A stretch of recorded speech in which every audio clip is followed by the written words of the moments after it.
Good morning, everyone. Happy Thursday. Today's Thursday, April 30th, 2020.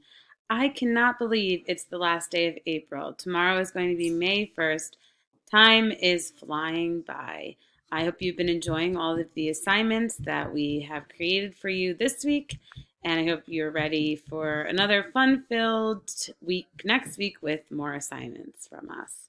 So today you're going to have a math, social studies, and PE lesson. Will be available to help you with classwork during our usual times. As always, you can email us. You could call me at this phone number. And if you see this link here, you can click that, and that means that we're available in Google Meet. If you don't see the link here, that means we're not available to meet with you in Google Meet, but you could still reach out to us by sending us an email or giving us a phone call. Let's take a look at your classwork for today. So you'll have a math, social studies, and PE lesson. In math, you're going to be working on measuring angles. So I hope you enjoy it. Make sure you listen to the directions and complete the whole assignment.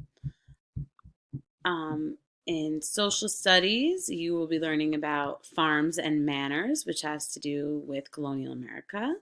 So make sure you watch the video, look at the slides, and then it says you'll write a compare and contrast paragraph. This slide I want to point out is a little bit different than other slides you may have seen. So you're going to use when you have those four arrows, you're going to use that to drag these boxes to put them in sequential order.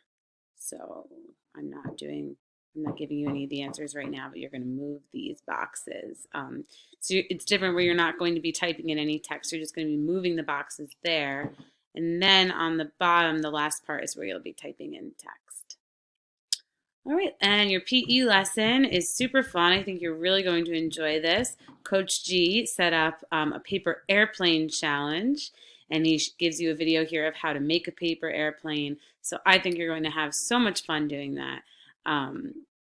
So I hope you have a great day. I hope you enjoy all of your assignments, and I hope everything goes well for you. I miss you so much, and I hope that I get to see you soon. I will see you, though, hopefully tomorrow at 10:45 for our Zoom meeting. So don't forget, tomorrow is Friday, so we'll have our Zoom meeting at 10:45.